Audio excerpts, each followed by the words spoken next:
Ya está, a un momentito, está empezando ya a transmitir en Facebook. Tal.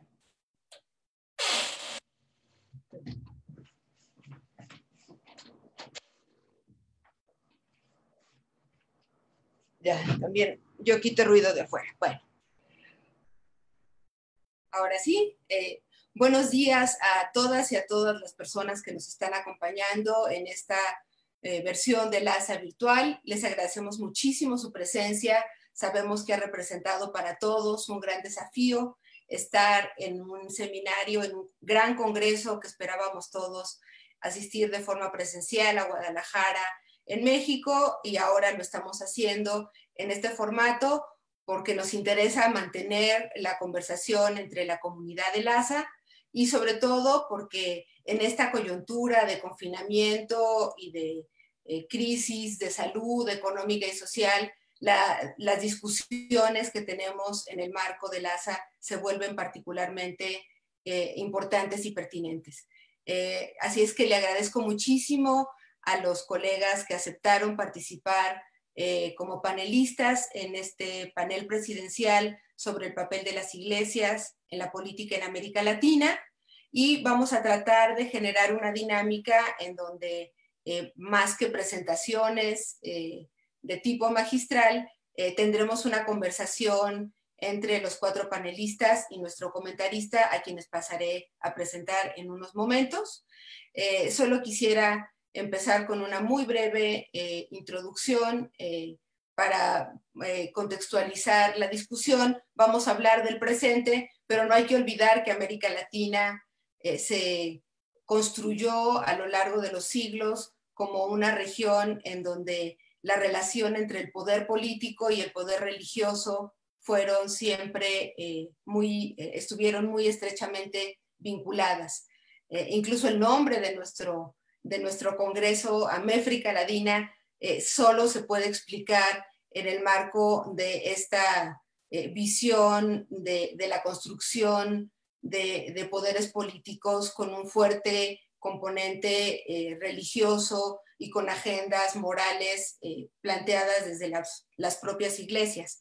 Y por eso nos parecía que era muy importante retomar parte de esta discusión, porque, bueno, en buena parte de las narrativas nacionales, la separación entre la iglesia y el Estado se fue construyendo desde el siglo XIX y de manera más explícita en el siglo XX, pero algo pasó en el siglo XXI y esta separación entre la iglesia y el Estado, esta importante apuesta a la laicidad que se había construido en diferentes países de la región, pareciera estar en cuestión. Los expertos son mis colegas y por eso en este momento les presento a Claudia Dari. Ella es doctora en antropología social por la Universidad Estatal de Nueva York y es investigadora en el Instituto de Estudios Interétnicos de la Universidad de San Carlos en la ciudad de Guatemala.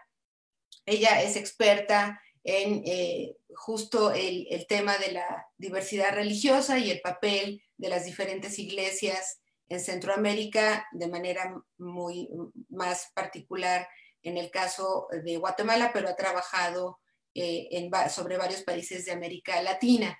También nos acompaña Viviana Ortega, ella es doctora en ciencia política y profesora del Departamento de Ciencia Política de la Pontificia Universidad Javeriana en Bogotá. También es experta en partidos evangélicos en América Latina, muy centrada en Colombia, pero conoce bien la realidad de la región.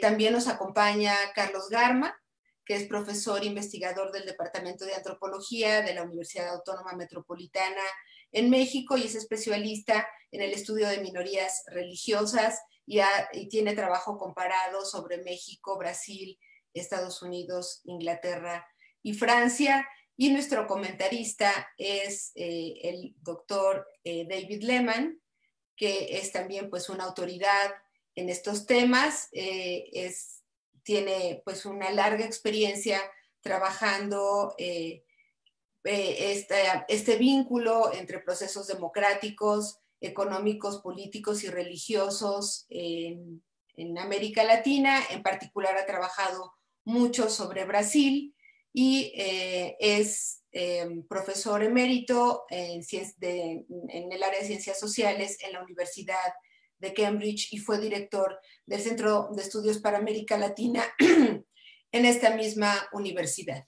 Entonces, la dinámica que vamos a seguir es que yo les voy a proponer una pregunta y tienen 5 minutos para responderla y David para comentarla y complementarla desde la perspectiva brasileña. Entonces, la primera pregunta que les planteo a mis colegas es desde su experiencia de investigación, ¿cómo han influido diversas iglesias en la política latinoamericana en los últimos 5 años? Le doy primero la palabra a la doctora Claudia Dal. Muy buenos días a todos.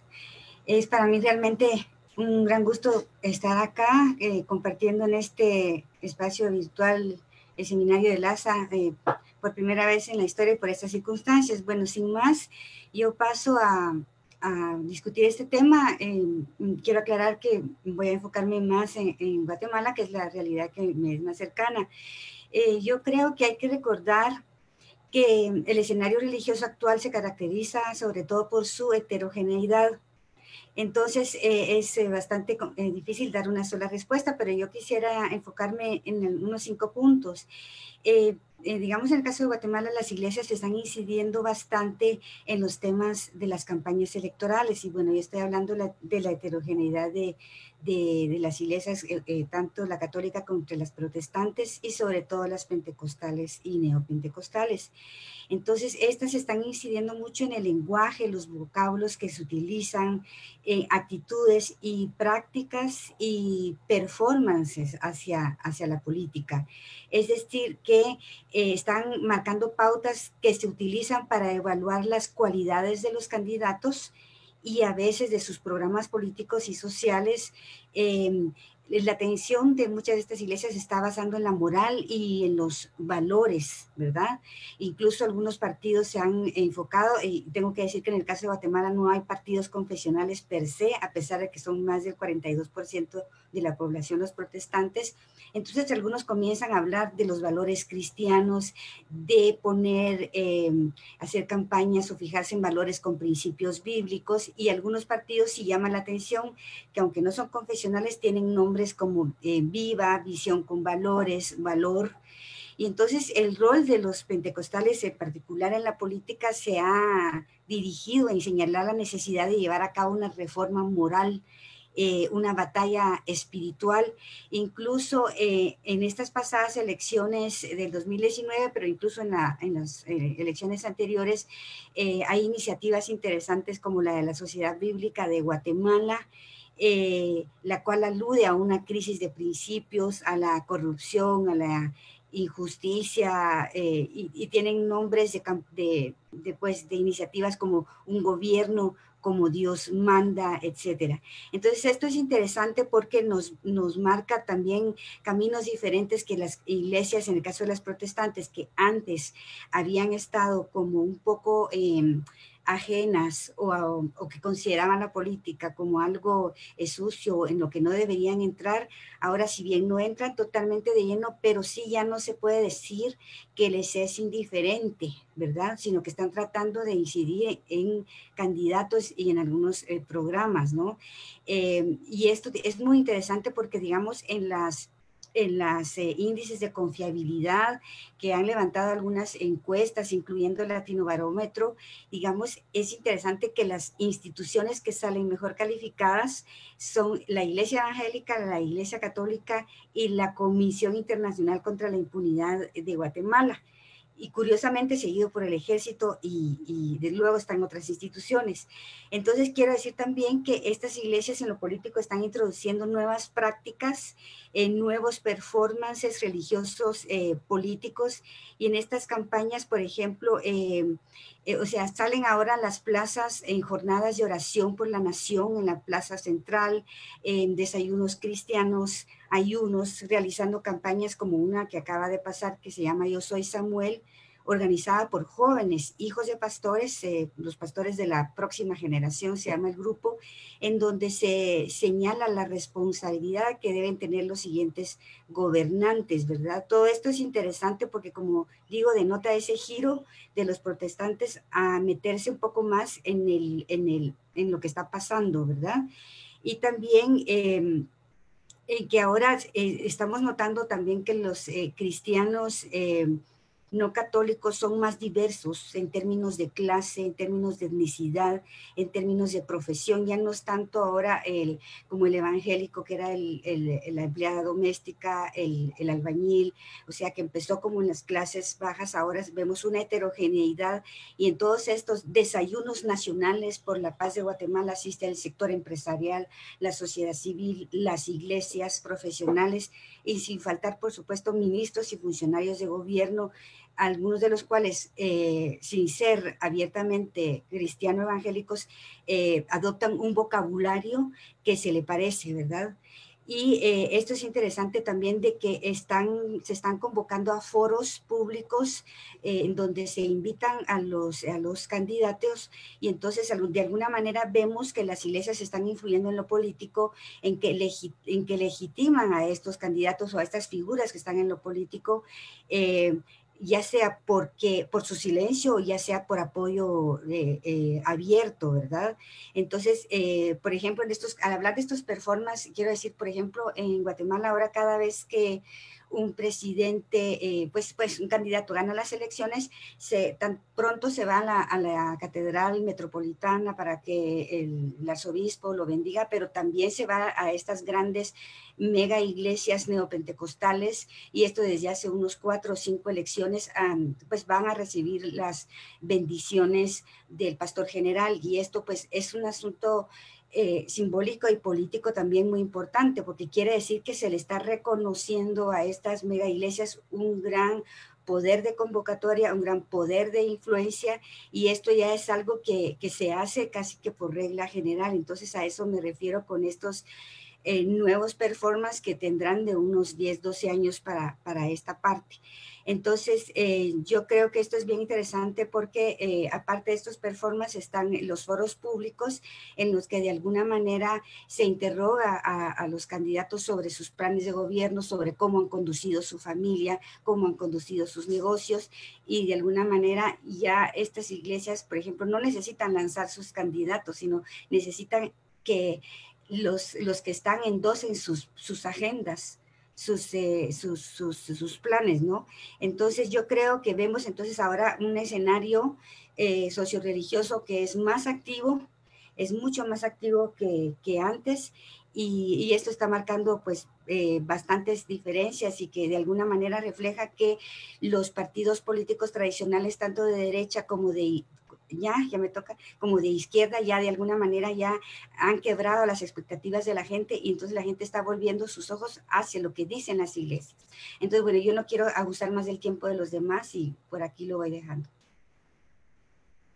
Muchísimas gracias, Claudia. De hecho, va a haber más intervenciones, entonces si algunos temas se les quedan en el tintero, los retomamos en el siguiente turno, pero me parece importante ir estableciendo estos puntos de semejanzas y también de diferencias en los diferentes escenarios regionales de los que cada uno de ustedes es experto. Entonces, le daría la palabra a Carlos Garma para que nos respondiera a la primera pregunta. Muchas gracias.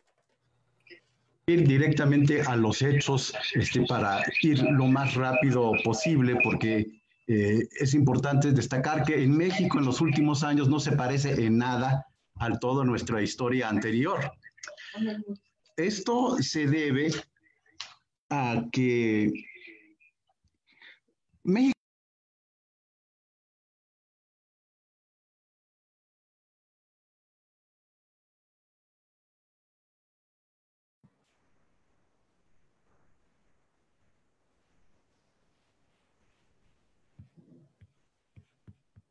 No. Tu micrófono, Carlos, por favor. ¿Ahí está bien? Ya, gracias. Okay.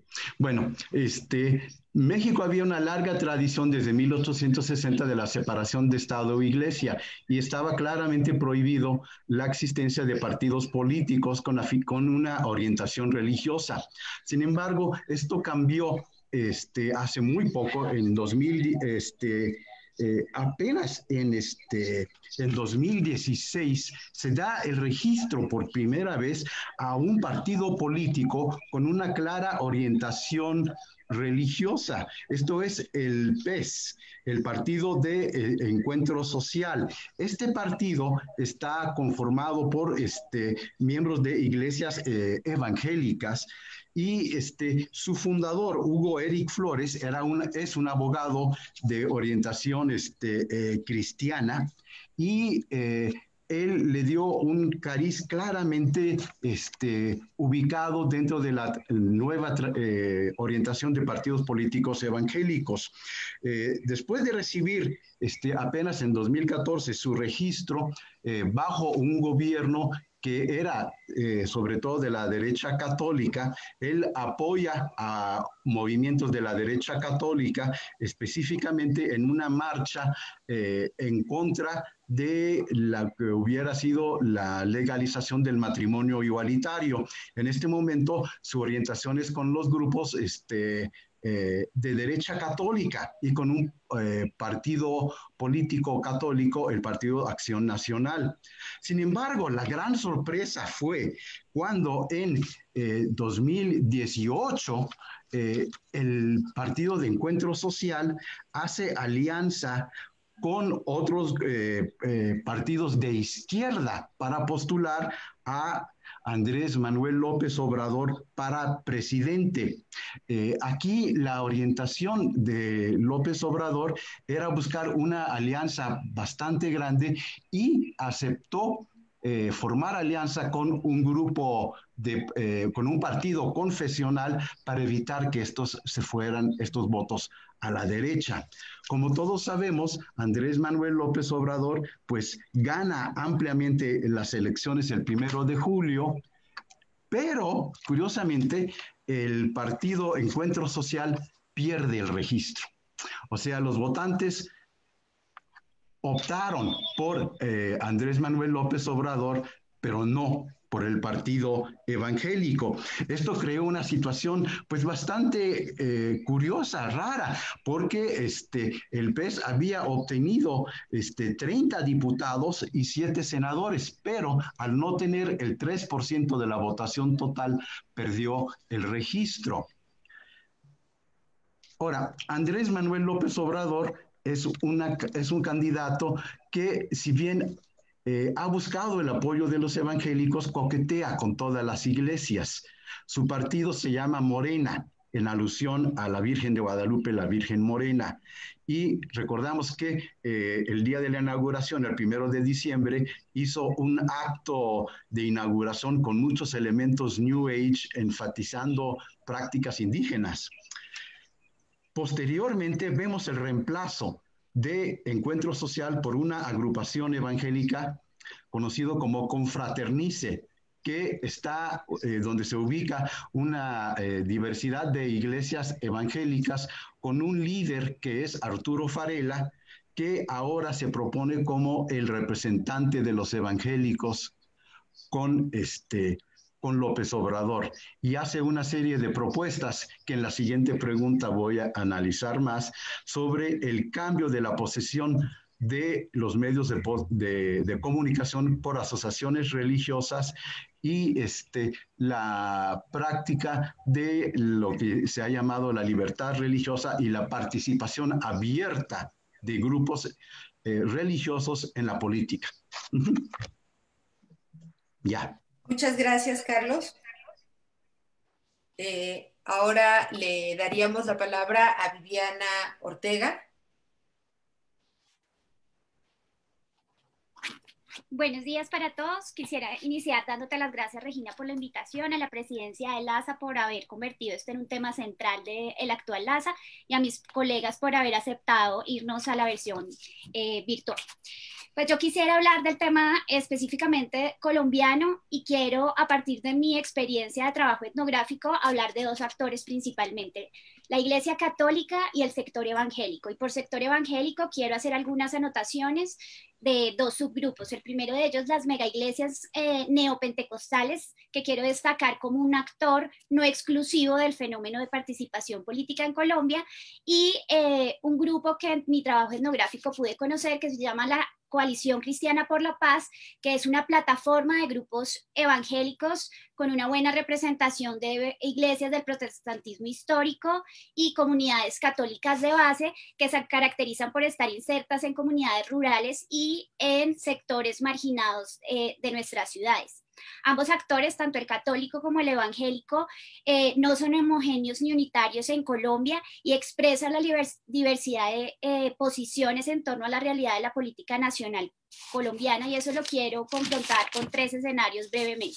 El primero de ellos, las negociaciones de paz celebradas entre el gobierno Santos y la guerrilla de las FARC, que tuvo un punto de inflexión importante, dos puntos que quiero resaltar. Uno de ellos, el 4 de julio del 2016, donde se celebró el Día de la Libertad Religiosa en Colombia y diferentes representantes de las diferentes credos religiosos en Colombia apoyaron los acuerdos de paz. Sin embargo, desde el mes de agosto se empezaron a realizar diferentes marchas y plantones en contra de lo que se conocerían semanas después como la ideología de género en Colombia. Esto lleva a un segundo punto de inflexión que todos conocen, que es el plebiscito, en el que hubo diferentes posiciones. Por un lado estuvo la jerarquía católica, que aunque a lo largo de las negociaciones que comenzaron en el año 2012 expresó un apoyo a la salida negociada, no logró realizar un comunicado conjunto invitando a votar por el sí, y dejó a criterio de los creyentes la libertad de decidir bajo la guía del Espíritu Santo y del Evangelio cuál debería ser la postura, si el sí o el no. Mientras tanto, los grupos de base católica se la jugaron por hacer pedagogía sobre los acuerdos y apoyar el sí. Por otra parte, los líderes de las mega iglesias como la Misión Carismática Internacional, Manantial de Vida, el Tabernáculo de la Fe, Misión de Paz a las Naciones, entre otras, hicieron proselitismo a favor del no, organizaron encuentros nacionales a lo largo de agosto y septiembre con pastores y movilizaron las iglesias, especialmente pentecostales y neopentecostales, en torno al no. En contraposición, pues tenemos que la Coalición Cristiana por la Paz enfiló sus esfuerzos en procesos de pedagogía de los acuerdos y de apoyo al sí. El resultado, como todos conocen, fue el triunfo del no, y un segundo escenario que quiero plantear, que es lo que yo denomino la segunda ola de movilización social religiosa, y hablo de la primera ola, la que fue en relación a la Asamblea Nacional Constituyente y la defensa de la libertad religiosa. En esta segunda ola de movilización social religiosa se comenzaron a gestar, o esta ola se empezó a gestar desde principios del siglo XXI de cara a una movilización o a la movilización de la comunidad LGTB y del movimiento feminista, convirtiéndose en un contramovimiento. En él, la postura de los grupos conservadores de la Iglesia Católica, especialmente de quienes promueven una agenda pro vida, la mayoría liderados por laicos con una profunda arraigo doctrinal y posiciones radicalizadas, se destacaron por sobre la jerarquía que mediante comunicados defendió el derecho a la vida y la noción de familia tradicional. Estos grupos, junto con los grupos liderados por las megaiglesias, lograron lo impensable en otro momento de la historia colombiana, y fue hacer un bloque conservador cristiano que trabaja en defensa de la familia tradicional y el derecho a la vida. En contraposición, la Coalición Cristiana por la Paz ha celebrado desde 2016 diferentes encuentros intersectoriales y religiosos en búsqueda de una reflexión académica y teológica para comprender el sentido de las nuevas realidades políticas a la luz del Evangelio. Estas movilizaciones se cristalizaron en el último escenario que quiero plantear, que son las elecciones 2018 y 2019, las nacionales y las locales respectivamente, en las que emergieron partidos políticos religiosos, entre ellos un nuevo partido que es Colombia Justa Libre, Somos, que recobró su personería jurídica, y el partido político Mira, que ya este año cumple 20 años en nuestro escenario. Hoy por hoy está la coalición de Colombia Justa Libre y Mira, hacen parte de la coalición de gobierno del presidente Duque y son relevantes para alcanzar las mayorías legislativas del bloque de gobierno. Algunas de estas cosas las retomaré en las siguientes preguntas. Gracias. Muchísimas gracias, Viviana. Pues ahora le pediríamos a David una primera reacción a la ronda inicial de conversación entre los panelistas. Gracias, David. Gracias. Bueno, quiero empezar mostrándoles unas fotos del Brasil, si es que puedo, a ver. Share screen, ya. Pero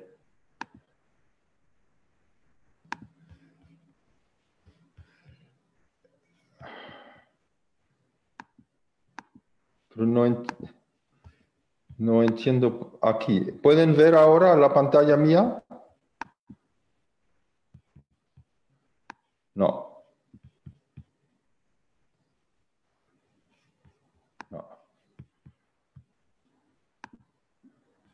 No está. No está. No está apareciendo. Tal vez antes en la próxima puedo mostrar una foto más. Sí. Bueno, es muy interesante, está muy bien. ¿Qué puedo decir? Por el caso de Guatemala, claro, expuso muy bien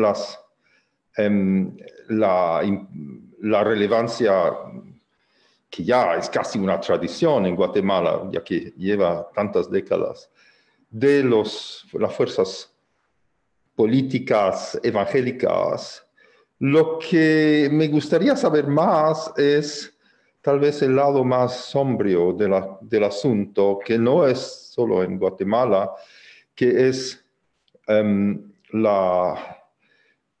lo que se dice de los lazos subterráneos, o tal vez no tanto subterráneos, entre cierto tipo o ciertas iglesias probablemente más pequeñas, pentecostales o evangélicas, y el tráfico de drogas, y lo que parece ser, por un libro que leí recién, una especie de industria de pastores o dichos pastores, quién sabe si son, qué es un pastor, que tienen como lugares, o que tienen lugares para dichos de recuperación de drogadictos, pero que son en realidad casi como cárceles privados.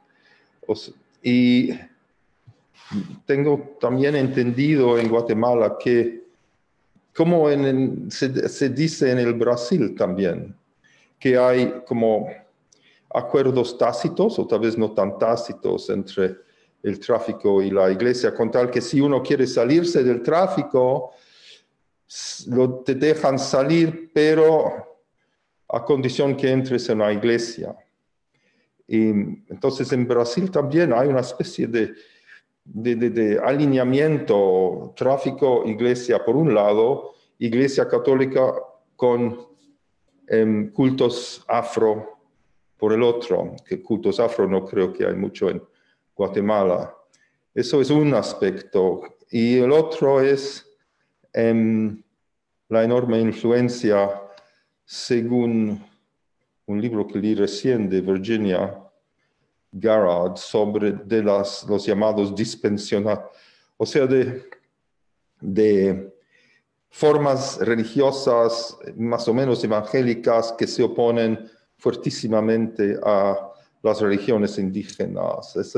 O sea, tal vez no es tan divertido lo que estoy diciendo. Lo otro, sobre México, claro, bueno, es muy interesante, no sabía estos lazos y lo que le pasó a este señor Flores, pero Carlos debería explicar cómo el PAN, el Partido Acción Nacional, que es conocido por lo menos tradicionalmente como un partido ligado a la Iglesia Católica, que finalmente venció una elección en 2000, pero si eso no es un partido laico o religioso, o más o menos navega entre los dos. Y también hay que decir que por lo que uno sabe, el PRI durante sus interminables años de gobierno supo, en portugués se diría driblar, supo manejar con cierto tino sus relaciones con la Iglesia, después, claro, de la horrible violencia de los años 20. Y sobre Colombia, ¿cómo estoy de tiempo?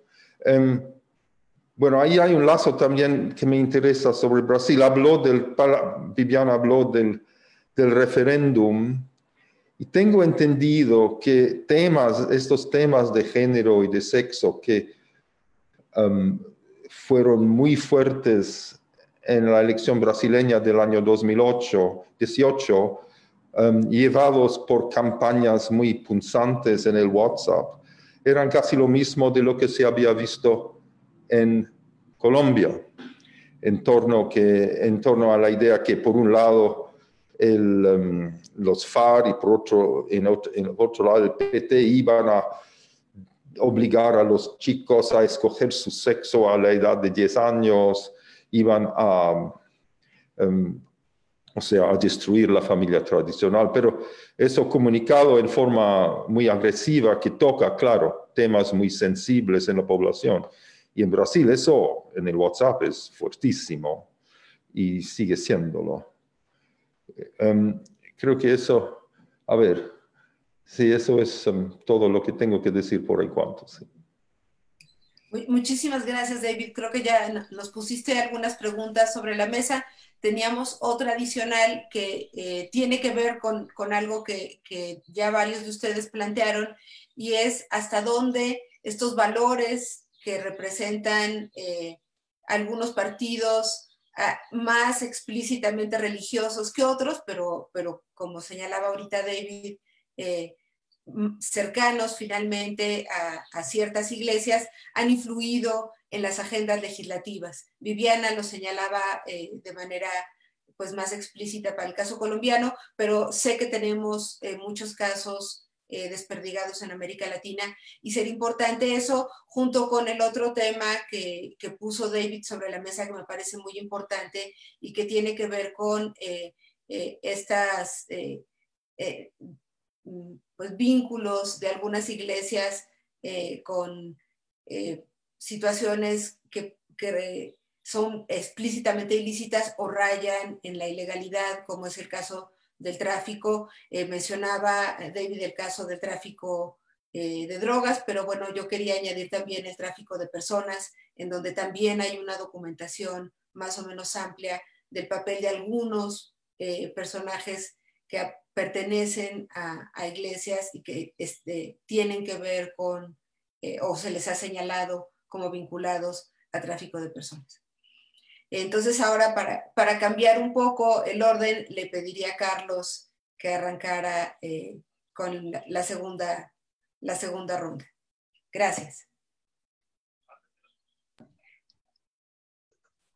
¿Perdón? ¿Vas a hacer la pregunta? No, ya la hice. La pregunta es que si esto digamos, estos temas de los que hemos hablado han implicado cambios legislativos o nuevas formas de control social en las regiones que ustedes trabajan. Ok, bueno, esta es una excelente pregunta. Voy a comenzar, contestando rápidamente a David. Efectivamente, el Partido Acción Nacional ha estado muy vinculado a la Iglesia Católica. Sin embargo, no había tenido una orientación tan específica, una acción tan específica los grupos evangélicos. Esto fue la novedad del Partido Encuentro Social. Lo que también es interesante es que originalmente el Partido Encuentro Social aparece orientado hacia la derecha y bajo el apoyo de grupos católicos de derecha, que embona mucho con lo que han señalado tanto Claudia como Viviana. Sobre los cambios legislativos, en México es muy interesante. A partir de la administración de Andrés Manuel López Obrador, hubo dos esfuerzos de cambiar la legislación. Uno de ellos sí fructificó, el otro no.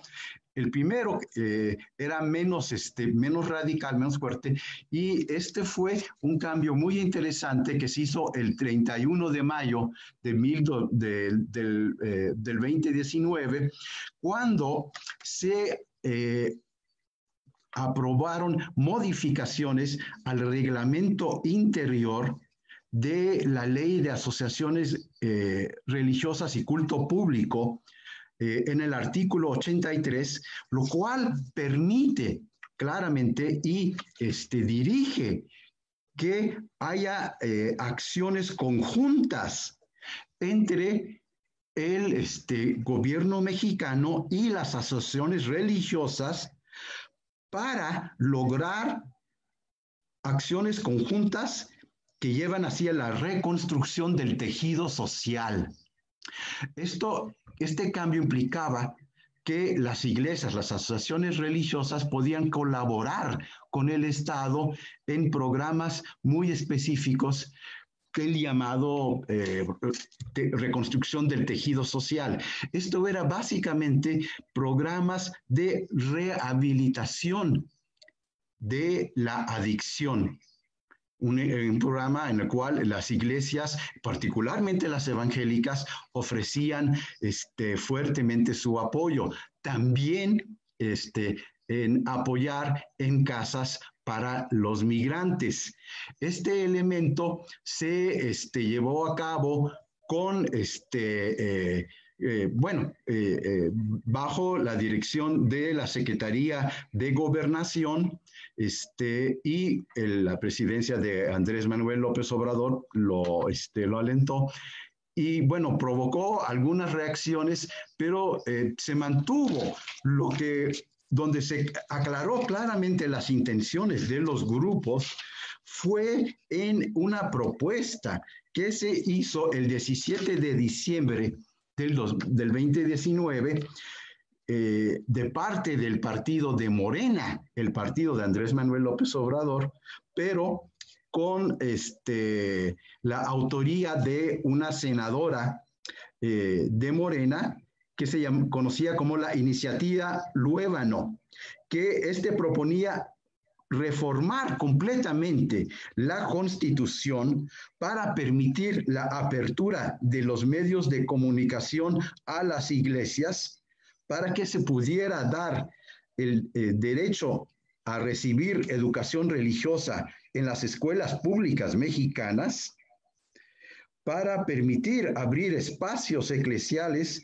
oficiales en instancias estatales como son capellanías del ejército, capellanías en prisiones, y la aceptación legal de la objeción de conciencia para que servidores públicos no tuvieran que hacer actos como la interrupción legal del embarazo. Esta propuesta fue muy polémica y, como les digo, fue una propuesta de Morena. Sin embargo, el mismo Andrés Manuel López Obrador señaló que no era el momento de abrir una discusión de Estado e Iglesia, que era evidente que iba a llevar a una fuerte división en el país. Y ante una serie de polémicas bastante fuertes, al final la iniciativa se retiró. O sea, por el momento regresamos al estado inicial. Y ahí termino mi intervención con respecto a esta pregunta. Muchísimas gracias, Carlos. Efectivamente, en México probablemente es donde hemos visto algunos de los cambios más significativos en estos últimos años, por ser un país de larga tradición laica y la irrupción explícita de una serie de temas de agenda religiosa, pues a sectores de la población, incluso religiosos, los ha tomado por asalto. Entonces, es importante esto que nos estás planteando, pero que también sabemos que sucede en otros países de la región. Le pediría a Claudia que nos respondiera la pregunta y, bueno, si quiere también recuperar algunas de las inquietudes que le planteó David en su intervención. Gracias, Claudia. Sí, primero voy a tratar de responder algunas cosas que planteó David. Sí, en efecto, en el caso de estos centros cristianos para jóvenes, bueno, desde la presidencia o durante la presidencia de Jorge Serrano Elías, que estuvo al inicio de los 90 en Guatemala como presidente, bueno, algunas organizaciones cristiano-evangélicas comenzaron poco a poco a abordar algunas problemáticas sociales que obviamente le correspondía al Estado resolver. Y eso fue particularmente en el caso de una organización evangélica española, Rehabilitación de Marginados, REMAR. Se le permitió en ese periodo de gobierno que dirigiera Gaviotas, que es un centro de detención juvenil. Sin embargo, al poco tiempo, los métodos pues, de corrección que se utilizaban aquí, castigos físicos y aislamiento, fueron criticados, ¿verdad? Y esto pues, fue una experiencia que demuestra la incapacidad e indiferencia del Estado, pero sí realmente también puso en entredicho algunas prácticas que algunas de estas organizaciones evangélicas estaban utilizando, y realmente pues no fue el único caso. Pues ya sabemos el trabajo de Kevin O'Neill, que trabaja estos centros cristianos como realmente lugares donde se tienen cerrados a los jóvenes y pasan pues algunas violaciones a derechos humanos. Sin embargo, también tenemos por otro lado la otra dinámica, que es la dinámica pues de que no es el confinamiento de estos jóvenes, sino a través de la conversión religiosa, que sobre todo en el caso de pandilleros en iglesias, que es a través de la conversión, que es un trabajo bastante complicado. Algunos han sido exitosos en sacar a los jóvenes pandilleros de estos grupos, y bueno, está un trabajo muy bueno de Robert Brenneman, ¿verdad? Que aborda esto, o sea que es para ver también las dos caras de la moneda, ¿verdad? No todo se reduce a aspectos negativos. Y bueno, sí es cierto con respecto a que algunas iglesias son las únicas que están trabajando con presos de larga condena en las cárceles, ¿no? Que son los únicos que tienen como, bueno, Carlos lo mencionó, estas capellanías, y ellos sí entran a dar ese apoyo a las cárceles.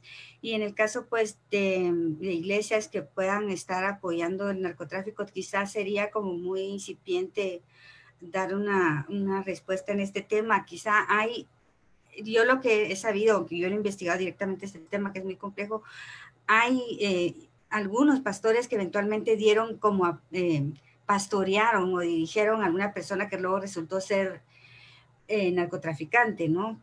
Pero en sí no existe, hasta donde yo sé, una persecución directa hacia alguna iglesia, algún pastor que haya estado cubriendo esto, pero eso sería un tema de futuras investigaciones.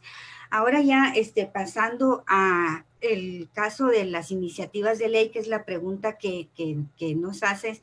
Bueno, yo diría que, digamos, no son iglesias en sí las que presentan iniciativas, sino que eventualmente puedan respaldar o incidir en que algún diputado pueda presentarlas.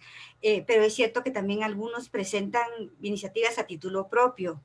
Partiendo de algunos aspectos positivos, bueno, podríamos hablar o interesantes en cuanto a la incidencia que tuvieron estas leyes.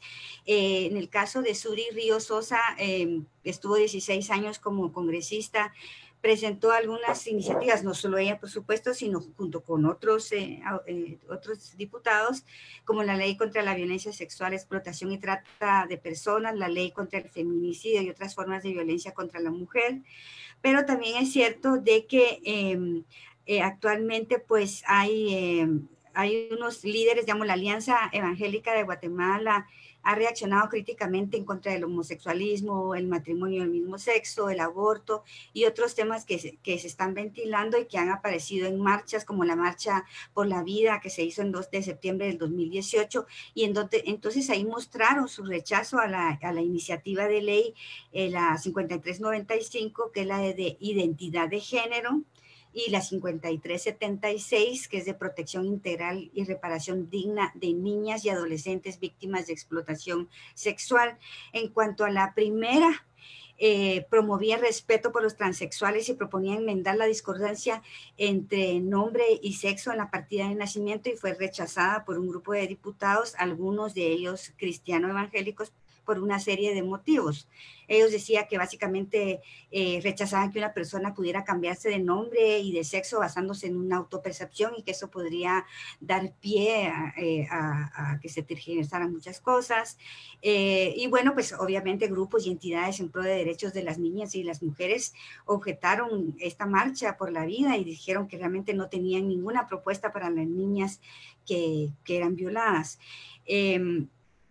También el Movimiento Evangélico Nacional de Acción Pastoral, MENAP, se ha preocupado por la aprobación de la iniciativa de ley conservadora de la 5272, que es protección a la vida y a la familia, la que criminaliza a las mujeres que deciden interrumpir su embarazo por cualquier razón, ya sea terapéutico o voluntario. Entonces, bueno, vemos no solo las iniciativas que se pasan, sino las que también bloquean, ¿no?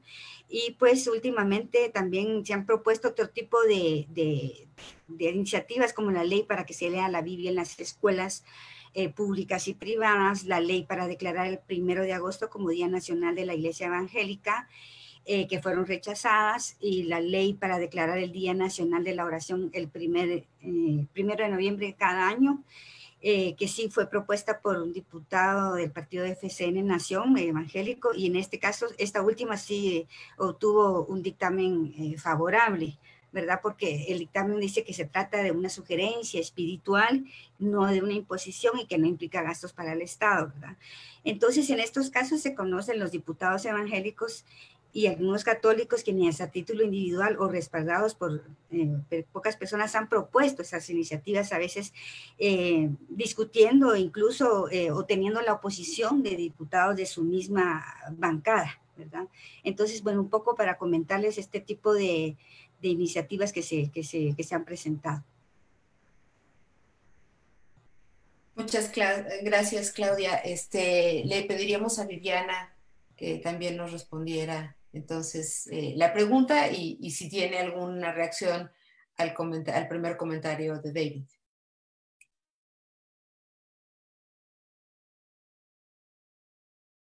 Gracias, Regina. Bueno, yo quisiera para el comentario de David hablar de una cosa que yo encuentro como una continuidad en América Latina, cuando han emergido todas estas movilizaciones, y es un recurso, o sea, en mi trabajo etnográfico con sorpresa me encontré con el recurso discursivo en términos también del performance que habla Claudia del comunismo. Entonces, en plena, pues de cara, por ejemplo, al plebiscito, cuando yo fui a los cultos, a las iglesias, a las mega iglesias, una de las expresiones más utilizadas para incitar el voto al no fue precisamente ese miedo al comunismo, de que se iba a implantar el comunismo, de que si se hacía el acuerdo iba a haber mucha impunidad y que el comunismo se iba a tomar el país. Eso nuevamente se retoma en las elecciones presidenciales, en donde llegan a segunda vuelta Duque y Petro. Petro es un exguerrillero del M-19 y vuelve y surge el discurso del comunismo, no solamente, o sea, no es solamente está el tema de género, de la ideología de género, sino también veo como unas continuidades con los discursos de los 80, manejados cuando estábamos en el tema de la Guerra Fría. En cuanto a lo que nos planteas de la agenda legislativa, yo quisiera como poner dos temas en Colombia en particular.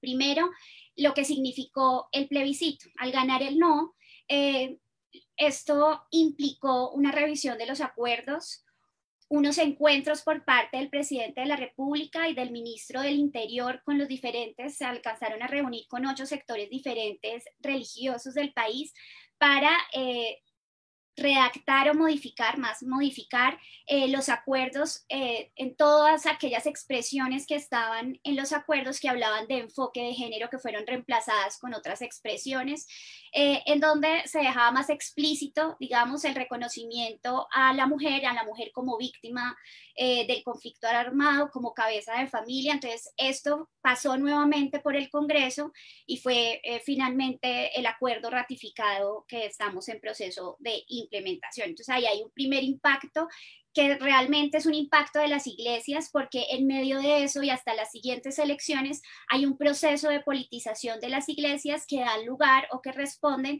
a la creación del partido político Colombia Justa Libres. Y ya en particular en el trabajo legislativo, pues en mi disertación doctoral yo intenté responder una pregunta y era: ¿por qué los partidos políticos evangélicos son viables o por qué no son viables? Y uno de los elementos como de mi argumento que presento precisamente tiene que ver con la agenda legislativa de los partidos evangélicos, y yo sostengo que para ser viables ellos deben tener una agenda programática amplia. Y para ello revisé los proyectos de ley presentados desde 1991, porque nuestros primeros partidos evangélicos son producto de la Asamblea Nacional Constituyente, hasta el 2018, que terminó ese periodo legislativo, y allí encontré que presentaron 1.328 proyectos de ley. Y para mi sorpresa y para como refutar algunas afirmaciones de la literatura académica, ¿me están escuchando? ¿Que apareció algo? Ok, entonces ahí encontré, por ejemplo, que la mayoría de proyectos de ley presentados son en términos o sobre temas de justicia, tránsito y transporte, seguridad social, y de último siguen los de familia y los de asuntos religiosos. Entonces acá en Colombia ha habido una suerte de dinámica de los partidos evangélicos de ampliar sin olvidar como los intereses de las comunidades que les dan lugar, buscar, ¿no?, como al votante mediano y promover proyectos de ley que, como los últimos que han promovido, por ejemplo, tienen que ver con el empleo para jóvenes, que lo está promoviendo el partido Mira, o también como un aumento de las sanciones por el robo de bicicletas, que es un delito que se comete mucho en Colombia, o han apoyado, les comenté que hacen parte de la coalición de gobierno, pues han apoyado al presidente Duque en la configuración del Plan Nacional de Desarrollo y la Ley de Financiamiento, con un énfasis profundamente, un énfasis profundo en promover el empleo y el discurso de mejorar las condiciones económicas para todos los colombianos. Muchísimas gracias, Viviana. Aprovecho para la última ronda que hay una pregunta específica para ti. Ya habías respondido una, pero también están preguntando sobre estos nuevos grupos conservadores y sus posibles vínculos con otros similares, por ejemplo, en Brasil, para que la puedas ir preparando para la siguiente ronda. Las otras preguntas son para todos los panelistas, y ahora sí le pedimos a David sus comentarios y reacciones. Bueno. Gracias. Bueno, quería ver si puedo mostrar estas fotos, que no son mías, son del... Espérese.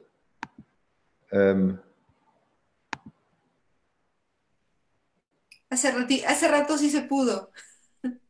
Ahora, esto es... ¿Me escuchan? Sí, pero no estás compartiendo tu pantalla. Porque tengo que share screen. Exacto. Ahora sí. Bueno, esto no es directamente ligado a los otros. Esto tal vez no es nuevo para ustedes. Aquí ustedes ven el fundador, líder de la Iglesia Universal del Reino de Dios, que está representado en todos sus países. Bueno, no sé en Guatemala, pero en México, Colombia, seguro, Inglaterra, Sudáfrica. Macedo, que está ungiendo, se dice, ¿no?, al presidente Bolsonaro. en una ceremonia que se hizo hace varios meses. Están bendiciéndolos. Es un aspecto. Y el otro es el uso de la bandera de Israel por los manifestantes a favor de Bolsonaro, aún últimamente en las manifestaciones contra el confinamiento. Después puedo dar más detalles. Y aquí ustedes ven de nuevo el uso de la bandera de Israel. Son dos aspectos de la politización de la religión evangélica que quería resaltar. Ahora puedo sacar esto, ¿no? Ahora sí. Lo otro, ahora, cuidado, porque la Iglesia Universal no comparte los temas moralizantes de los cuales estamos hablando, por razones que no tengo tiempo para explicar. No digo que está en contra, pero se tiende a mantenerse al lado. Pero es una iglesia es la iglesia de mayor influencia política, con un partido político propio, y con un grupo de diputados que son propios de él también, no solo en su propio partido, pero en otros. Es una iglesia que extiende su influencia en varios campos. Entonces, ahí volvemos a lo de la laicidad que mencionaba Carlos, porque lo que estamos atestiguando es una erosión o hasta casi el desaparecimiento de un pilar del Estado secular o laico, no es exactamente lo mismo, que es la aceptación de una división entre la esfera religiosa y la esfera secular, porque ahora las iglesias evangélicas están, parece, con o sin permiso, se están extendiendo al servicio social, a los medios, al business, a la política, a la publicación, y recogen mucho dinero en todo eso, ¿no? O sea, teóricamente, para tener exención de impuestos, que les es muy importante, no deberían intrometerse en la política ni en actividades con fines de lucro, pero de hecho la Iglesia Universal sin duda lo hace. Y eso tiene mucho que ver con impuestos, como le dije, ¿no? La Iglesia Universal dice que tiene, no sé, 120,000 personas involucradas en servicio social. Es muy difícil investigar esto como cientista social, porque la Iglesia Universal sobre todo es una organización muy grande, mundial, pero muy cerrada. Pero lo que estamos viendo es que las bases de la laicidad se están erosionando. Era importante lo que dijo Claudia, porque creo, y citó justamente el libro, ella debe haber sabido que yo lo había leído, de Kevin O'Neill, que se llama Hunted, cazado. O sea, el problema de ese libro, y el problema tal vez también de muchos cientistas sociales, es que como nuestra cultura es tan distinta de la cultura fuerte evangélica, tendemos a verlos como, en inglés se dice to other them, o sea, a alejarlos y estereotiparlos, ¿no? Y entonces si surge algo que llama mucho la atención y es un poco escandaloso, como cuestiones ligadas o a la recuperación de drogas o al narcotraficante o al dinero o a la influencia política, tenemos que concentrarnos sobre eso. Pero la verdad es que hay millones y millones de pentecostales que van a la iglesia, tienen una vida tranquila y no se interesan en estos temas, ¿no? La misma Iglesia Universal del Reino de Dios, que toda la clase media brasileña cita como el ejemplo de lo evangélico, de hecho es una minoría dentro de una población de más de 30,000, sí, entre 30 y 40 millones de evangélicos. Y lo otro era finalmente, sí, no sé si cabe en este momento, es el curioso fenómeno, bueno, de la movilización de la bandera de Israel. Y creo que, no sé, en Brasil no creo que hay ninguna iglesia evangélica que no tenga la bandera de Israel exhibida junto con la bandera de Brasil, sí. Y sospecho que es lo mismo en otros países. Interpretar eso tal vez no es tan fácil. Creo que hay las fantasías milenaristas o sueños militaristas o expectativas milenaristas ligadas a ciertas doctrinas en torno a Israel, pero no creo que este aspecto como casi doctrinario se arraigue mucho. O sea, no está muy claro qué significa. Hasta tal vez es posible que mucha gente ni sabe qué es la bandera de Israel, lo ven como una bandera pentecostal nomás. O sea, bueno, después hablaré más, vamos a continuar. Gracias. Bueno, gracias, David. Ya estamos llegando a la fase final de esta conversación que ha resultado pues muy rica y además les agradezco porque todos han hecho un esfuerzo por irla haciendo fluida. En la parte de abajo de sus pantallas hay un icono que dice preguntas y respuestas, questions and answers. Ahí pueden revisar porque hay algunas preguntas dirigidas de manera muy particular a ustedes o comentarios. Alguno tiene que ver con esto último que señalaba David, que es que también en Ecuador aparecen banderas de Israel asociadas a iglesias evangélicas. Y bueno, la última pregunta tiene que ver con la coyuntura que nos tiene a todos confinados en nuestras casas y la razón por la que el ASA se tuvo que hacer virtual, pero pues algo que conversábamos de manera previa a esta reunión y que también lo conversamos con el equipo del programa, es que han surgido iniciativas desde las iglesias que han aprovechado esta coyuntura para hacer también más explícitas sus agendas.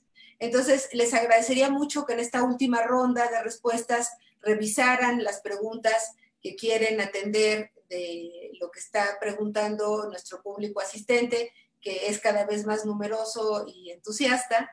Y por otro lado, hacer alguna reflexión de lo que ha representado pues, esta experiencia del confinamiento para visibilizar el papel de algunas iglesias. Estoy pensando en estas experiencias de servicios religiosos online, el hecho de que en muchos países la televisión abierta esté transmitiendo, por ejemplo, misas católicas que antes no se hacían. En fin, hay una serie de expresiones que están alentando que de manera explícita la gente aproveche este confinamiento para revitalizar sus valores religiosos y vivir la experiencia desde la espiritualidad, por hacer algún tipo de analogía.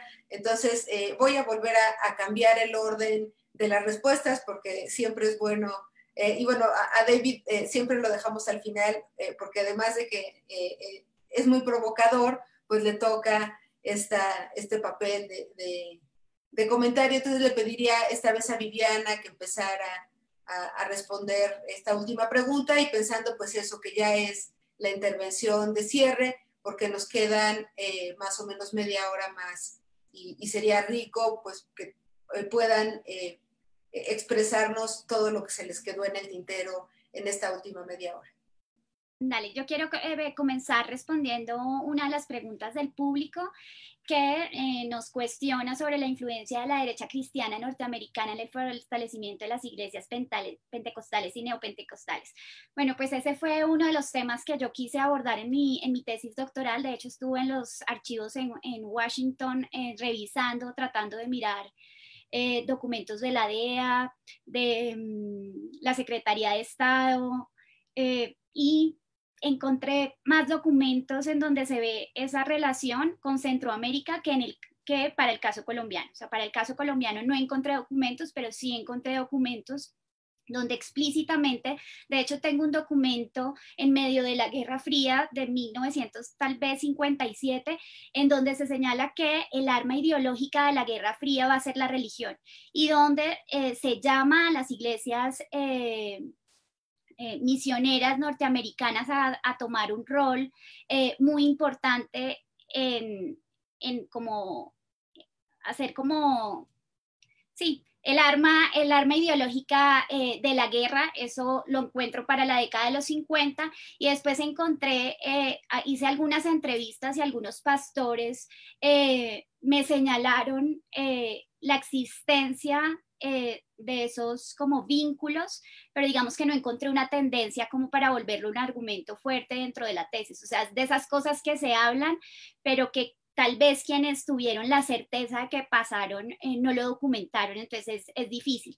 Ahora, lo que sí yo vi fue, por ejemplo, un cambio en torno a Billy Graham y su organización, que también, ya no recuerdo, tal vez fue en el año 2016, hizo una campaña por todos los Estados Unidos también, campaña que a través de video hizo llegar a Colombia, que la pude ver a través de pastores colombianos, en donde ellos a diferencia de lo que establecían en los encuentros internacionales de los años 60 y 70, financiados por su fundación, en esta década su hijo invitaba a una participación en política de las iglesias evangélicas.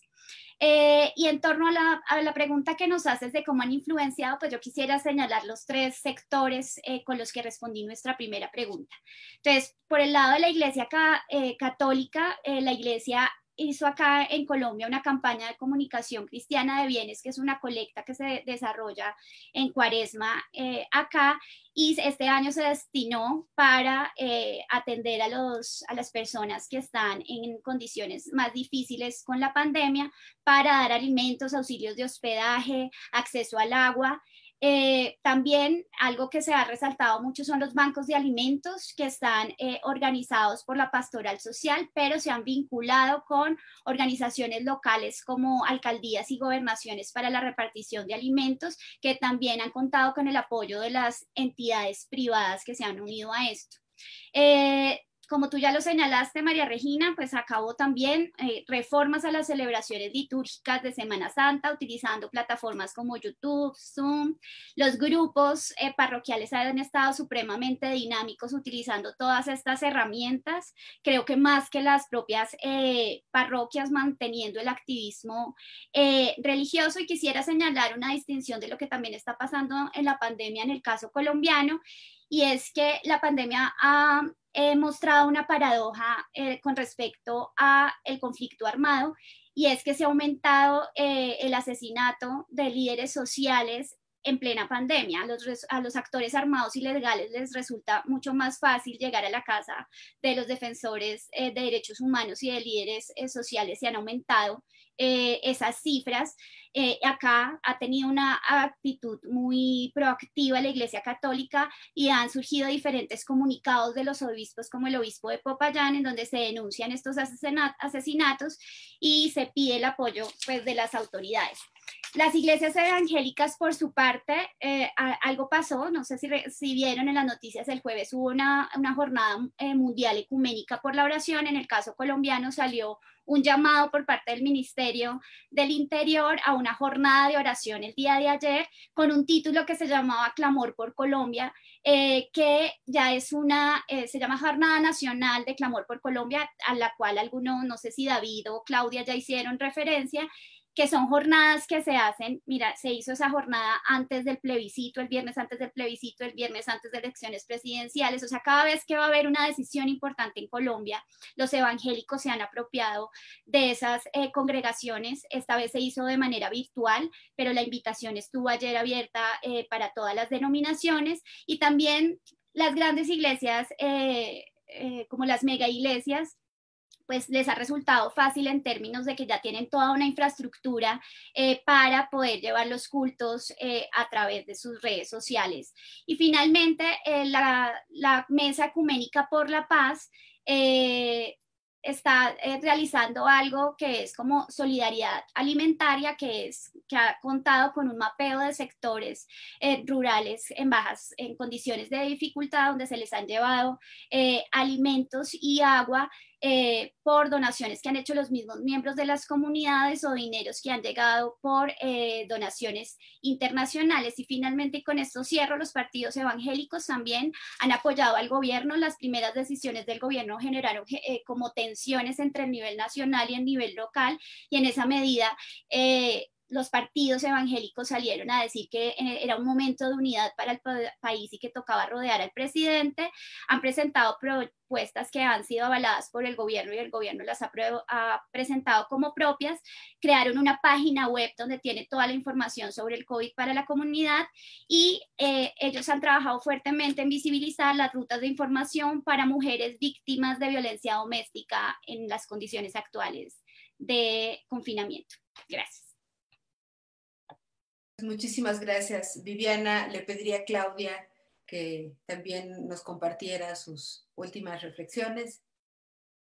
Sí, también para responder a una de las preguntas de las personas que nos están viendo, pues en el caso de Guatemala, la relación que han tenido algunas iglesias con la derecha norteamericana, pues sí se ha hecho evidente a lo largo de la carrera de estas iglesias neopentecostales principalmente. Y bueno, tenemos que recordar que tuvimos a Efraín Ríos Montt como jefe de Estado en los años 80, y él realmente no fue llevado a la jefatura de Estado por su iglesia, sino pues fue propuesto por el ejército, ¿no?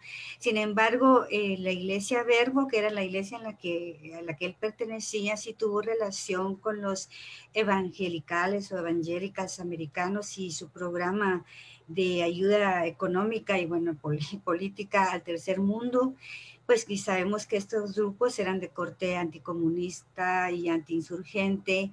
Y pues no debemos olvidar que este periodo coincidió con el de Ronald Reagan, ¿verdad? Del 81 al 89.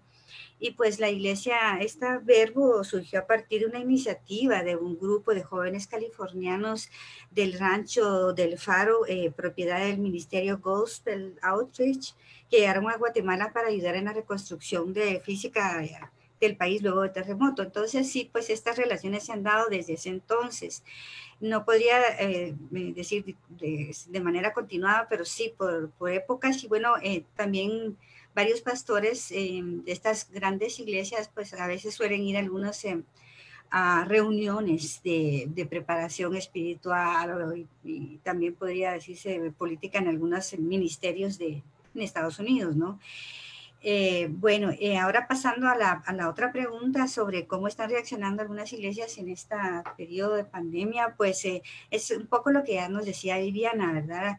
Que es en el caso de estas grandes iglesias ya tenían esas plataformas, sus páginas web para transmitir estos servicios religiosos, mensajes y materiales de lectura, pero ahora se hace más...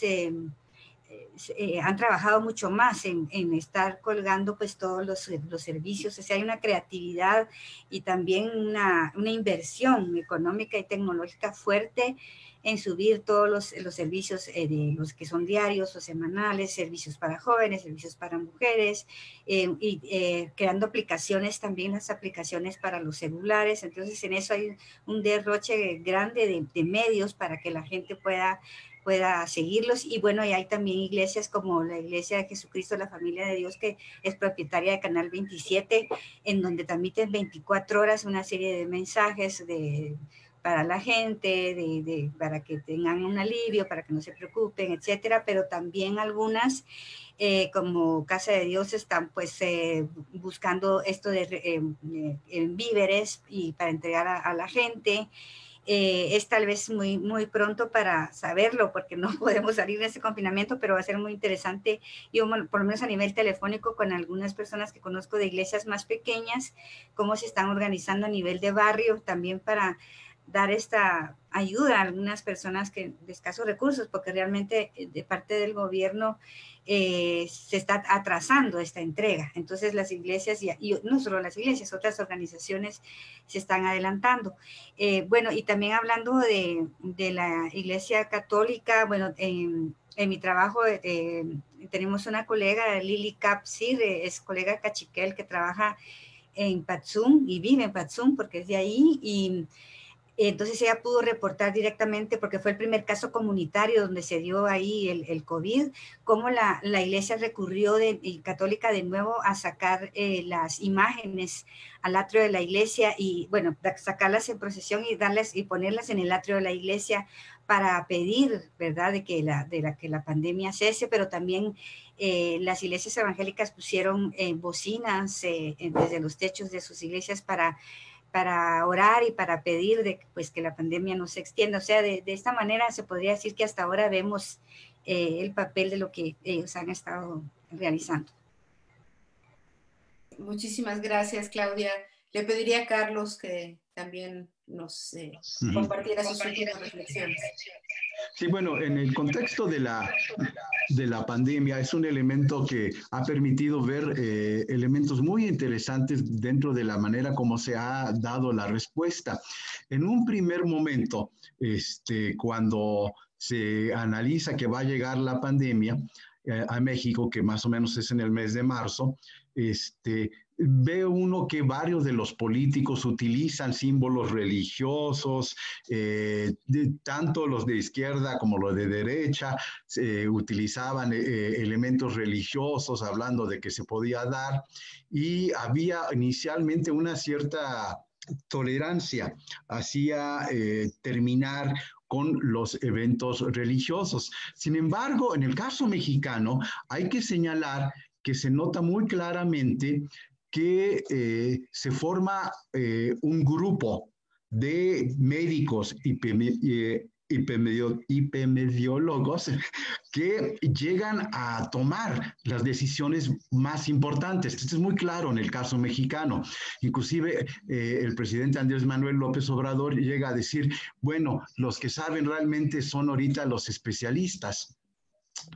Y estos grupos, pues claramente tienen una orientación, que son todos médicos, secular, y una orientación fuertemente enraizada dentro del aspecto laico. Esto no es de extrañar, ya que las élites intelectuales en México siempre han mantenido una posición más cercana a la secularización y a la intelectualidad. Y a la laicidad, perdón. Y por otra parte, en muchas de las iglesias hay especialmente las evangélicas, pero también en sectores conservadores católicos, hay una orientación fuertemente antiintelectual. Dentro de este aspecto, pues muy rápidamente se dio el orden de cerrar a las iglesias y los templos el 17 de marzo del 2020, y aunque hubo elementos que llegaron a mostrar su desacuerdo, tanto de católicos conservadores como de algunas agrupaciones neopentecostales y pentecostales, como por ejemplo Confraternice de Arturo Farela, no les quedó de otra más que cerrar los templos. Y en esta orientación de este grupo de científicos y médicos que tienen el control ahorita, pues prácticamente de la situación del país, la orientación es claramente hacia un reforzamiento del Estado laico. Tan es así que se aprobó una ley de amnistía para permitir que salieran de las cárceles mexicanas algunas personas que se consideraban que habían sido allí, estaban en cautiverio por elementos de delitos menores. Uno de estos fue el aborto. Esto permitió prácticamente una despenalización temporal del aborto en México durante la pandemia. Esto fue un elemento que fue criticado por las iglesias, pero dada la coyuntura en que estaba, no pasó y se permitió. ¿Quién sabe si en otra coyuntura esto se hubiera llegado a lograr? Entonces, en esta curiosa tregua que implica la atención a la pandemia, curiosamente se ha visto un reforzamiento del Estado laico. Las iglesias han pasado una vez más, como en las clásicas teorías de la secularización, a ser una parte de la esfera privada, ya no de la esfera pública. Una vez más, va a ser interesante ver cuando termine la pandemia qué va a pasar con esto, si van a reintentar otra vez las iglesias a recuperar el espacio público que temporalmente ellos se han visto expulsados, prácticamente reducidos de lo que habían avanzado en los últimos meses. Gracias. Muchísimas gracias, Carlos.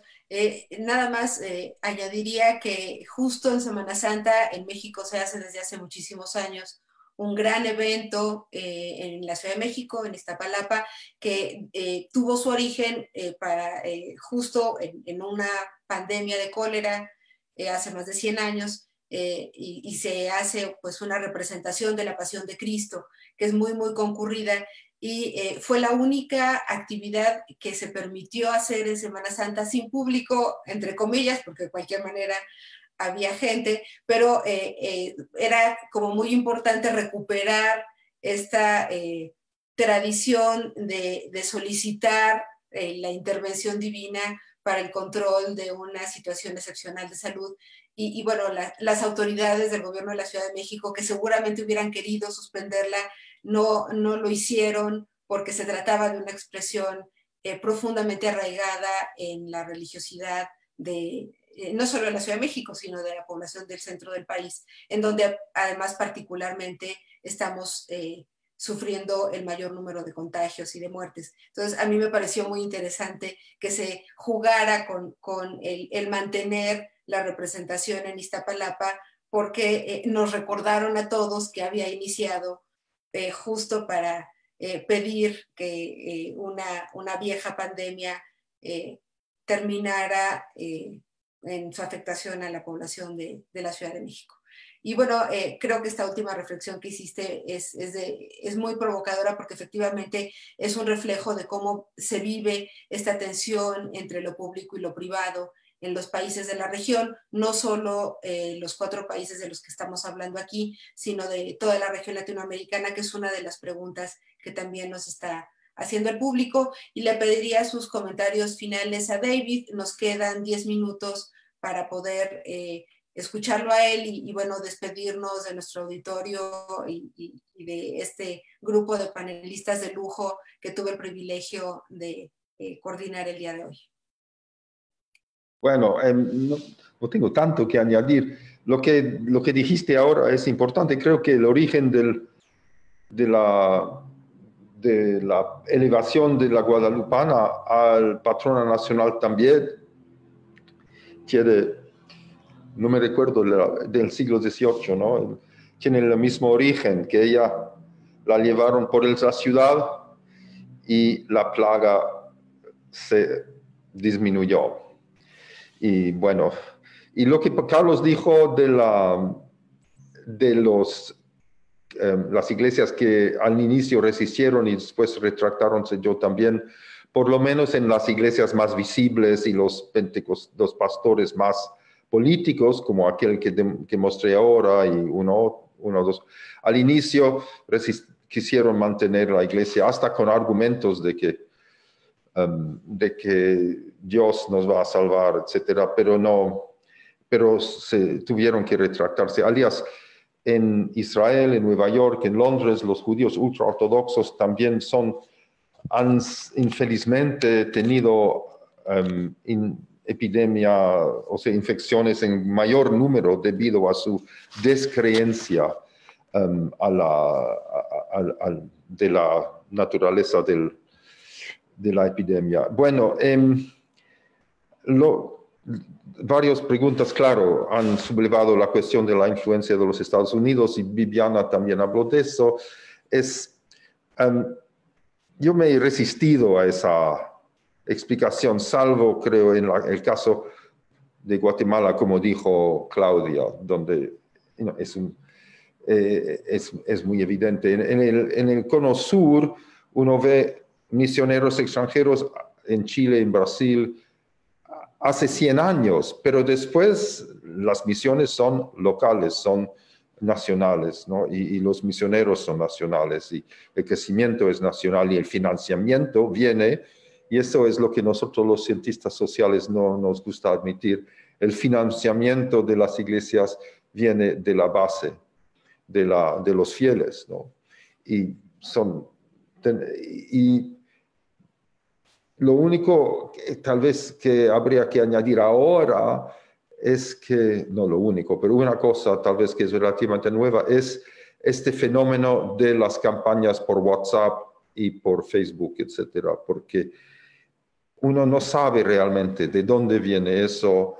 Hay dudas, yo tengo dudas por lo menos en torno al financiamiento, etcétera, de estas campañas, ¿no? Y cómo es que en Colombia, en Brasil se utiliza los mismos memes, etcétera. Entonces, uno se pregunta qué está atrás de eso. Y claro, uno no puede adherir a teorías conspiratorias, pero los movimientos evangélicos son muy adeptos a las teorías conspiratorias, porque ellos creen, ¿no?, en la verdad de la letra de la escritura, ¿no? Y eso ahí uno trata de ver qué está atrás de la letra, no es de leerla simplemente, pero de ver lo que está atrás. Y esa búsqueda, lo que está atrás, es también lo que invita a ver conspiraciones, etcétera. Y todavía, por ejemplo,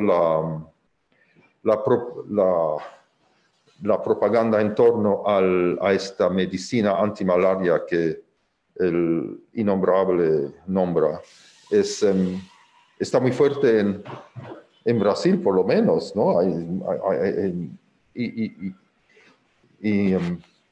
Uno no sabe bien cómo va. Bueno, uno no sabe cuán fuerte es su influencia. La cuestión de Israel, claro, otra persona habló de eso. El gobierno de Israel es muy de derecha y simpatiza bueno, ahora no sé tanto porque Bolsonaro ya está como fuera de control, pero hay una división en las comunidades judaicas, eso es tal vez lo que hay que resaltar, ¿no? Y la división tal vez cada vez mayor a medida que en el Brasil el presidente se radicaliza cada vez más, ¿no? Y hasta las instituciones más, digamos, mainstream, más reconocidas, se están distanciando, pero es como el gobierno de Israel está feliz que tenga apoyo por el mundo, etc. Y finalmente sí, el antiintelectualismo del ideario de la cultura evangélica infelizmente es bastante es muy conocido, pero es bueno si lo que Carlos dice es cierto, que la base también empieza a respetar a los cientistas. Creo que ya he dicho más o menos, sí, he dicho todo lo que tenía anotado. Entonces, agradezco mucho la oportunidad y les deseo a todos una buena tarde o una buena mañana. Nos hicieron unos últimos comentarios y tenemos todavía un par de minutos. Algunos tienen que ver con esta posición de algunas iglesias pues más radicales, en donde se habla de escenarios apocalípticos o por otro lado se duda de la veracidad de la información producida por este registro más científico sobre el peligro de el potencial de contagio y de muerte. Entonces, si alguien quiere hacer alguna reflexión sobre eso, y bueno, los felicitan a ustedes, y me da muchísimo gusto que haya habido tanta participación del público. Nos preguntan también sobre el caso ecuatoriano y la posible relación con iglesias desde Estados Unidos, que de alguna manera ya también se ha mencionado de manera muy explícita para Guatemala, pero que algo también comentaron sobre Colombia y sobre Brasil, y nos preguntan si se ha monitoreado el poder económico de los grupos o líderes católicos de extrema derecha acusados de pedofilia.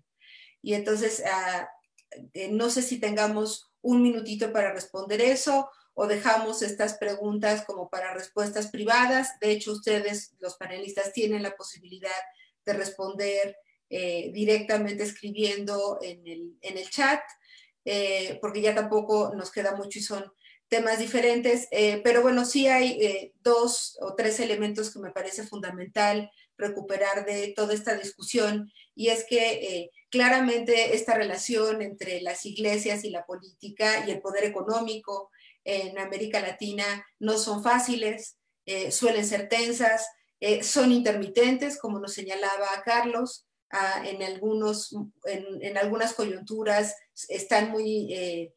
son muy explícitas y en otras desaparecen. Los ejemplos que nos ponía Viviana con relación a esta oportunidad de llamar a jornadas justo en la víspera de momentos importantes de decisión política en Colombia, y que también ha sucedido en países como Ecuador, digamos, es algo que no podemos dejar de lado. Y por otro lado, tampoco debemos olvidar que toda la región tiene una larga tradición de arraigo religioso, independientemente de la confesión, y que somos, o sea, que esta Améfrica ladina, como quisimos recuperar la propuesta de Leila González, es una Améfrica ladina profundamente religiosa, que no necesariamente está vinculada a instituciones o a iglesias tan estructuradas, y tenemos estas expresiones de religiosidad popular de las que ya también hacíamos mención hace un momento, y es muy importante que no lo olvidemos. Pero hay otro tema que creo que se manejó así de manera muy somera y que me parece muy importante, y bueno, yo quería que también saliera en la discusión, y es el papel que ha tenido el voto corporativo que pueden llamar estas iglesias para diferentes agendas políticas, y que entonces eso de alguna manera lo señaló Carlos cuando habló del caso mexicano. No necesariamente está relacionado con que los candidatos se presenten explícitamente como integrantes de una iglesia en particular, pero echan mano, y bueno, el caso de México con su tradición de separación entre la iglesia y el Estado es muy interesante, porque se trata de recurrir a este voto corporativo en momentos de decisiones políticas, y los ejemplos que nos daba Viviana creo que son muy elocuentes al respecto. Entonces, bueno, estamos a punto de desconectarnos. Les agradezco muchísimo a Viviana, a Claudia, a Carlos y a David, toda su inteligencia invertida en este panel. De alguna manera, en estas casi 2 horas, nos ayudaron a todos los que hemos estado escuchándolos, que pues somos más de 100 personas, que eso enlaza, es todo un récord.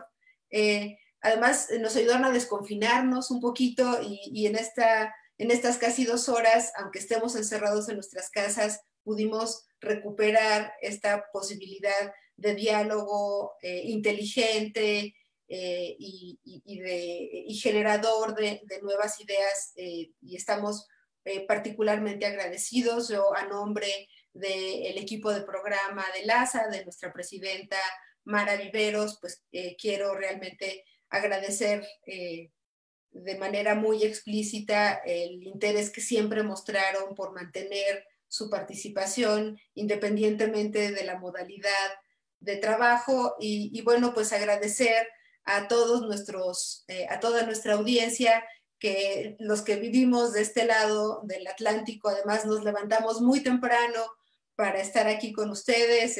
Probablemente algunos nos estén escuchando en pijamas y tomándose un café, y es una muy buena manera de arrancar un último día de LASA, un fin de semana más de confinamiento. Estoy sumamente agradecida con los cuatro y espero que en otra oportunidad repongamos la conversación cara a cara, que creo que se quedaron muchas preguntas que hubiera sido buenísimo seguir profundizando.